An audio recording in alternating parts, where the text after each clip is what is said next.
গতকাল সাতক্ষীরার জামাতের এমপির একটা অন্তরঙ্গ ভিডিও ভাইরাল হয়। তো এটা মুহূর্তে এটা পুরো বাংলাদেশে ছড়িয়ে পড়ে, ছিটিয়ে পড়ে এবং আলোচনা সমালোচনার ঝড় বয়। কিন্তু আসলে এখন এখান থেকে সবাই একটা প্রশ্ন করতেছে যে না, অন্যান্য দলও তো এটা এসব করে বা এসব খারাপ কাজের সাথে লিপ্ত বা অনৈতিক সম্পর্ক করে, কেউ বা হচ্ছে টাকার জন্য বা বিলাসিতার জন্য, আবার কেউ বা চাকরির প্রলোভন দেখে। এটা সরকারি কর্মকর্তা থেকে শুরু করে এমপি মন্ত্রী সবাই এটা বা প্রভাবশালী ক্ষমতাশালী ব্যক্তিরা এটা করে থাকে। কিন্তু মাত্র শুধু জামাতি ইসলামের একজন হচ্ছে ব্যক্তি এটা করছে, এটা মধ্যে ভাইরাল হয়ে গেছে। এটা কেন?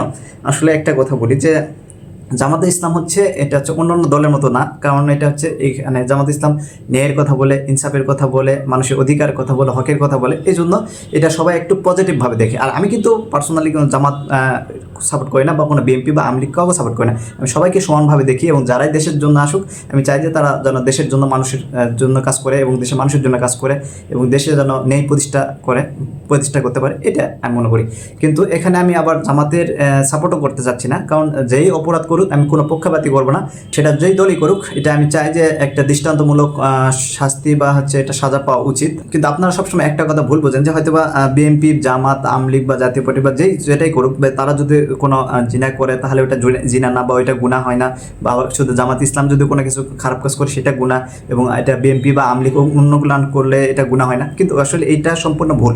হ্যাঁ, ইসলামে জামাতে ইসলামী হচ্ছে ইসলামিক কথা বলে, এবং ধর্মীয় কথা বলে, নীতিবান কথা বলে, ইনসাফের কথা বলে। এই বলে এই না যে তারা যদি পাপ করে, তাদের যদি সমর্থকরা বা তাদের নেতাকর্মীরা যদি পাপ করে তাহলে সেটা কবিরা গুনাহ, সেটা জিনা, সেটা এটা না। এটা যে কোনো দলে যেটা করবে প্রত্যেকটাই জিনা, প্রত্যেকটাই কবিরা গুনাহ, প্রত্যেকটার সাজাও সেম হবে।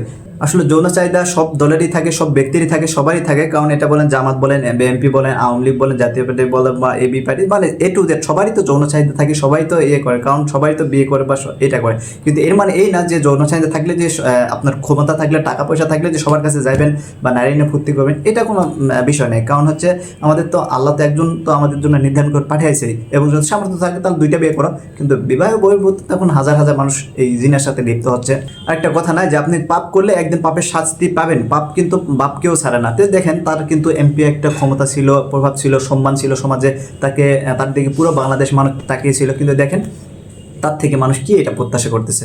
দেখেন তার মান সম্মানটা থাকলো, তার পদ থাকলো, তার আসন থাকলো, তার ইজ্জত থাকলো না। এই জন্য আমরাও আমাদের গোপন পাপ যদি কেউ করতে থাকি তাহলে এটা এখন থেকে ছাড়ার চেষ্টা করবো। কারণ আল্লাহ যে এতদিন পর্যন্ত আপনি পাপ করছেন, তারপরে আপনার রিজিক আল্লাহ অফ করে দেয়নি, আপনার গোপন, আপনার গুনাহ কিন্তু আপনার মধ্যে গোপনেই রাখছে। তো এটা এক সময় কোনো একদিন উন্মোচন হবে। এই জন্য গোপন গুনাহ থেকে বিরত থাকা এটাই বেটার।